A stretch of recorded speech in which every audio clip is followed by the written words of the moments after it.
রমজানের শেষ দশক হলো ইবাদতের সবচেয়ে গুরুত্বপূর্ণ সময়। আমাদের বেশিরভাগ মানুষ ঈদের কেনাকাটায় আমরা ব্যস্ত হয়ে পড়ে, শহরের মানুষ গ্রামে যাওয়া ব্যস্ত হয়ে পড়ে, গ্রামের মানুষ শহরের মানুষকে ওয়েলকাম করার জন্য ব্যস্ত হয়ে পড়ে। আমাদের শেষ দশকের ইবাদত হয় না। শেষ দশক ইবাদত করার চেষ্টা করবো তো ইনশাআল্লাহ। শেষ দশকের প্রধান ইবাদত হলো ইতিকাফ। শেষ দশকের প্রধান ইবাদত কি? ইতিকাফ। ইতিকাফ করার চেষ্টা করবেন। আমরা শেষের দিকে এসে ইতিকাফের কথা বলি, তখন আপনারা এটার ফজিলত বুঝেন না। নবী করিম সাল্লাল্লাহু আলাইহি সাল্লাম রমজান রোজা তৃতীয় হিজরিতে ফরজ হয়েছে, তার ওয়াফাত পর্যন্ত কোন বছর শেষ দশকের ইতিকাফ ছাড়েন নাই, মসজিদে ইতিকাফ করছেন। যুবকরা ইতিকাফ করবেন তো ইনশাআল্লাহ। তিনটা ইবাদতের স্বাদ নগদ পাওয়া যায়, আমি কোরআন হাদিসের আলোকে আমার অভিজ্ঞতার মিশেলে আমি জানাচ্ছি। এর মধ্যে একটা হলো লম্বা সময় নিয়ে যদি সিজদা দিতে পারেন, বিশেষ করে তাহাজ্জুদে, তো দেখবেন এটার স্বাদ আপনি অনুভব করবেন। আর দ্বিতীয়টা হলো ইতিকাফ। ইতিকাফ রমজানের শেষ দশক যদি মসজিদে বসে যেতে পারেন, কাটি বুসকা নিয়ে কিচ্ছু করতে পারেন না, শুধু বসে গেছেন মসজিদে 10টা দিন, আপনার ফিল হবে যে আপনি আল্লাহ তাআলার চৌকাঠে এসে পড়েছেন। ইতিকাফের মজা যারা একবার পায় তাদেরকে এটা থেকে দূরে সরে রাখা যায় না। আর 3 নম্বর হলো আরাফাতের ময়দানের দোয়া।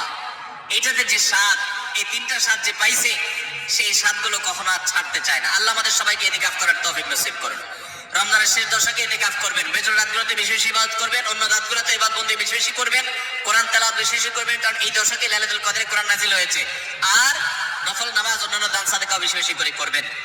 রমজানে নারীদের প্রচুর ব্যস্ততা থাকতে হয়, তাই নারীদের জন্য অধিক ফজিলতপূর্ণ কোনো আমল আছে কিনা?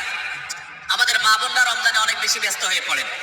মা বোনরা রমজানে বেশি ব্যস্ত হয়ে পড়েন, সেই জন্য তাদের ব্যস্ততা কমিয়ে আমল এবং ইবাদতের সুযোগ করে দেওয়ার দায়িত্ব আমাদের পুরুষদের। রমজান আসছে, সিয়াম বিরত থাকার জন্য পানাহার দিনের বেলা আল্লাহ তাআলা নিষেধ করে দিয়েছেন। আমরা এই পরিমাণ খানা খাই যে রমজানে আমাদের খানার চোটে মা বোনরা ইবাদত করতে চাইলেও করতে পারে না। দুপুর 3টা-4টা থেকে ইফতার বানানো শুরু হয় বেচারীদের। আমরা মাগরিবের সময় খাই, মাগরিবের পরেও তাদের কাজ করা লাগে।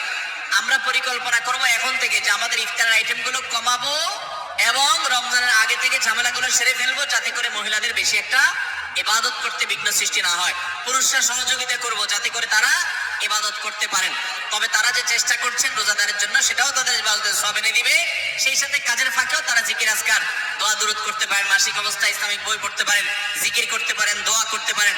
এইভাবে তারাও রমজান মাসটাকে ফলপ্রসূ করতে পারেন। আল্লাহ তাআলা তাদেরকেও সওয়াব দিবেন ইনশাআল্লাহ।